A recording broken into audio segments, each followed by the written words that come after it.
그러면 이주영 국회의원 소개를 해주시면 어떤 분인가요? 예, 이분은 그 과거에 이제 이분 옛날 직장에 다니셨던 분이 제가 아는 분이에요. 그래요? 그래서 제가 이분 뭐 개인적 성품 어떠냐 이런 것도 좀 물어봤는데 오. 아주 그 싹싹하시고 좋은 분이라고 그렇게 이야기를 하시더라고요. 네네. 자, 이분께서는 어제 올해 42살이십니다. 젊으세요. 자, 개혁신당 초선 비례대표 국회의원이시고요. 현재는 이제 송파구 갑의 조직위원장이십니다. 자, 그래서 추후에 이제 지역구로 진출하실 수 있는 그런 가능성도 있는 분이라고 좀 생각이 되고요. 자, 원래는 순천향대학교 천안병원에서 소아응급의학과 전문의로 근무한 의사입니다.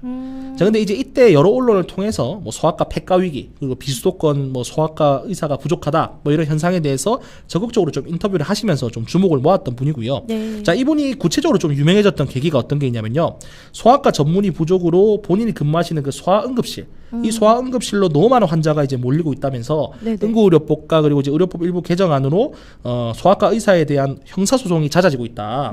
이러면서 단서 조항을 달든가 법을 개정해서라도 소아과 의사들을 좀 보호해달라. 이렇게 요청을 하셔서 좀 유명해지신 분이거든요. 네. 자, 그 밖에도 이제 소아응급실 지원금 기준에 의사만 산정하지 말고 간호사 숫자도 산정을 해달라. 이렇게 요청을 하셔서 상당히 그 의료계 그 당시 셀럽으로 좀 히트를 하셨던 그런 분입니다. 네, 그 이후에 이렇게 이준석 대표가 입당 제의를 했었던 거죠. 예, 뭐 근데 이제 그 이주영 의원이 직접 밝힌 내용에 따르면은 네네. 양당에서도 다 제안이 왔다라고 해요. 근데 이제 왜 개혁신당을 선택했냐 이렇게 질문을 드리니까 더불어민주당과 국민의힘 둘 다 선거 이야기만 하고 있더라. 국가가 지금 얼마나 어려운 상황인데 선거 이야기만 하고 있더라. 그렇게 이야기를 하셨고요. 네. 이제 개혁신당 같은 경우는 이준석 대표가 직접 전화해서 나라의 미래에 대해서 좀 고민해 보자. 이라고 하셔서 뭐 소수 정당이지만은 개혁신당을 선택했다 이렇게 이야기를 했고요. 자, 그래서 이제 우리가 아는 집단 같은 우리가 지금 잘못 알고 있는 내용이 뭐냐면 네. 의사 집단이 지금 어쨌든 파업에 참여를 하고 이러다 보니까 단합이 굉장히 잘 되는 집단으로 보이잖아요. 근데 생각하는 것과 다르게 의사라고 하는 집단은 굉장히 다층적인 그런 계층을 이루고 있고 그렇기 때문에 원래 전통적으로 단합이 제일 안 되는 단체로 좀 유명하거든요. 그렇기 때문에 비례대표를 선발할 때는 의사 출신들을 고순위에 배정하지 않는 것이 기본적 관례로 알려져 있어요. 네네. 자, 근데 이분이 개혁신당 비례대표 1번으로 추천을 받았단 말입니다. 자, 이때도 정말 이례적이다. 이런 평가를 좀 받았습니다. 당시에. 그렇군요. 그러면 선거 과정 중에는 어땠나요? 예, 선거 과정 때는 이분이 정당 경력이 아예 없으신 분이에요.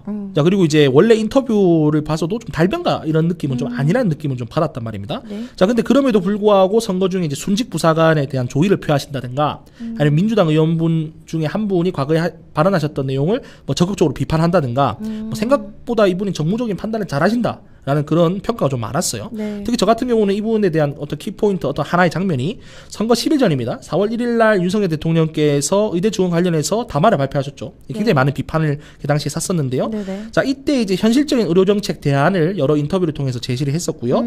자, 그 밖에도 이제 정책 구상을 본인이 다른 이제 비례대표 후보자들과 같이 발표를 했었습니다. 자, 근데 아시겠지만 의사 같은 경우는 의료정책 전문가가 아닙니다. 원래 의료정책이라고 하는 거는 뭐 보건사회학, 아니면 보건경제학 같은 분야에서 다루는 그런 분야거든요. 네. 자, 그럼에도 불구하고 그냥 의대를 졸업하신 소아응급실 전문의임에도 불구하고 굉장히 깊이 있는 그런 정책과 인터뷰를 이어갔다 이렇게 좀 알려져 있고요. 네네. 뭐 그 밖에도 이분이 좀 이례적으로 여성인데도 불구하고 비례대표 여성 할당제를 폐지하자, 비동의 가늠제를 반대한다 이러면서 좀 의외의 행보를 좀 보였다라고 하는 그런 좋은 평가도 있습니다. 그렇군요. 그러면은 당선 이후에 여태까지 행보는 어떤가요? 예, 본인이 잘 하시는 거를 지금 하시고 계신 것 같아요. 지금 이제 상임위원회 같은 경우는 국회 보건복지위원회를 선택을 하셨고 복지 전체 회의 때 이분이 발언을 몇 번 하셨는데 9월에 있을 인턴 그러니까 수련이 모집때 수련회 모집때 수련이들이 제대로 지원을 하지 않고 그래서 의료 위기가 가중화될 것이다라고 하면서 날카롭게 장관이나 차관을 상대로 질의를 하는 그런 모습이나 전공의가 미복귀할 것이다 이렇게 예측을 하시면서 대책을 강구해달라. 라고 하는 그런 모습에서 많은 분들이 평가하시기를 보건복지위 재선 의원입니다. 국민의힘 의원이죠. 김미애 의원의 좀 모습이 보이다더라. 뭐 이런 뭐 긍정적인 평가도 좀 받고 있는 그런 상황인 것 같습니다. 자, 근데 이런 평가를 받고 있는 상황인데요. 자, 이번 달부터는 정부가 지속적으로 의대생 그리고 전공의들과 대화를 안 하고 있잖아요. 네. 뭐 보시는 분들에 따라서는 전공의하고 의대생이 뭐 정부 대화에 참여하지 않는다 뭐 이렇게 보실 수도 있을 것 같은데요. 뭐 좌우지간 어쨌든 정부가 지속적으로 의대생과 전공의들과의 대화를 지금 안 하고 있는 그런 상황인데 본인이 직접 직접 이주영의 소곤소곤이라는 소통 오프라인 채널을 만들었습니다. 네. 자, 그래서 이 채널을 운영하면서 사직 전공의와 의대생을 만나겠다. 그리고 지금도 만나고 있고요. 자, 현재 이런 계획을 지금 실천해 나가고 있는 그런 상황이고요. 지난달 말 기준에 이주영 의원 측이 밝힌 자료에 따르면은 신청자가 450명에 달했다라고 알려져 있으니까 지금은 더 늘어났을 것으로 이렇게 기대가 되고 있고요. 네네. 의사 관계자나 의사 커뮤니티에서도 개혁신당 후원하자. 이주영 의원이 희망이다. 지금 이런 이야기도 나오고 있는 그런 상황입니다. 자, 근데 이제 의사 출신 비례대표가 뭐 의사 관련한 일을 잘하는 거는 기본값이라고 생각합니다. 당연히 이제 국회까지 진출하실 정도 역량이 있으신 분이면은 의사 출신이면 의사 관련한 일을 잘하셔야죠. 그건 당연한 건데요. 향후에 이제 관심 바운더리를 간호사라든가 아니면 뭐 예를 들어서 물리치료사라든가 다른 보건의료 직역으로 넓히고 또 보건복지부에 지금 소속이 돼 있으시다 보니까 복지 관련해 가지고 본인이 발언하실 수 있는 것도 충분히 있을 거란 말입니다. 자, 그렇게 관심 바운더리를 늘린다고 하면은 충분히 이주영 의원이 지금보다 훨씬 더 돋보일 거다 이런 생각이 좀 들고요. 솔직히 이제 개혁신당 입장에서는 사실 의원 한 명 한 명이 지금 중요한 입장인데 네. 이런 분들이 비례대표만 한 번 하고 정치 안 하겠다라고 하면 솔직히 좀 많이 아쉬운 상황이에요. 그래서 이분이 지금 송파구 갑에 지금 조직위원장을 맡고 계신데 송파구 갑 같은 경우에는 뭐 이러나 저러나 국민의힘 이제 신임 초선 의원이죠.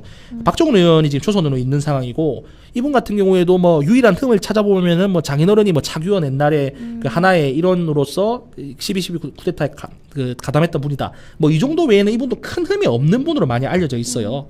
자, 그렇게 트집을 잡지 않는 이상의 트집이 잘 알려지지 않은 그런 분이거든요. 네. 자, 근데 그렇다고 그리고 이제 이분은 과거 채널에 계셨기 때문에 인지도도 상당히 그런 높은 상황인데 그러면 송파구 갑에서 나오셔가지고 이제 박정훈 의원을 뛰어넘어야 되는 그런 상황인데 지금은 너무 직능 관련한 일만 하고 계시니까 이것만 하셔가지고 송파구 갑에서 인지도를 얻으실 수 있겠느냐 하는 그 정도의 걱정은 되는데 네네. 이런 것들을 극복한다고 하면은 앞으로 큰 정치인이 될 수도 있다. 지금 좀 갈림길에 서 있지 않나 좀 이런 네. 생각이 좀 들고요. 예전에 이제 유시민 장관께서 이제 청와대 국민청원 옛날에 있었잖아요. 네네. 청와대 국민청원 이야기를 하면서 원래 정부에 대한 불만이나 내가 좀 억울한 일을 당했다 이런 거는 야당 의원한테 가서 따져야 되는데 지금 청와대 국민청원이 그 역할을 다 해주고 있으니까 야당이 사면초가다. 야당이 국회에서 별로 할 말이 없다. 말을 하더라도 뭐 별로 국민들께서 주목을 안 하신다. 이런 말을 했던 그런 기억이 나는데요. 지금 상황도 좀 비슷하다고 생각해요. 의대중원 결국 누구한테 책임이 있습니까? 결국에 정부한테 책임이 있는 거거든요. 네. 그럼 보건복지부가 해결해야 되고 대통령께서 해결을 하셔야 돼요. 근데 이거를 대통령이 해결을 안 하시고 못 하시고 계시니까 이주영 본인이 지금 대신하겠다는 거 아니에요. 네. 그렇다고 하면은 의사나 아니면 보건의료 관련 직역에서는 그 일을 하고 계신 분들 같은 경우에는 당연히 시선에 쏠릴 수밖에 없겠죠. 그렇죠. 이주영 의원에게. 네네. 자, 그렇기 때문에 이런 것들은 정무적으로 지금 잘 지지 기반을 만들어 나가시고 계신 기반이 된 것 같다. 본인은 의도 안 하셨겠지만 네. 그런 기반이 잘 된 것 같다. 이런 좀 생각이 들고요. 끝으로 이제 그 소통 채널을 지금 비공개로 운영하고 있잖아요. 네. 근데 공개로 운영하는 게 사실 정치인들 입장에서 보여주기 좋아요. 그렇겠네요. 아시겠지만은. 네. 근데 비공개로 운영하는 것도 오히려 좀 정무적으로 좀 진솔하다. 이런 평가를 받을 수 있는 거니까 오히려 네. 좀 잘하셨다. 이런 생각이 좀 들고요. 앞으로도 이제 어떤 일종 활동하시는지 종종 한번 잘 들여다보도록 그렇게 하겠습니다. 네, 알겠습니다. 오늘도 좋은 소식 감사합니다. 네.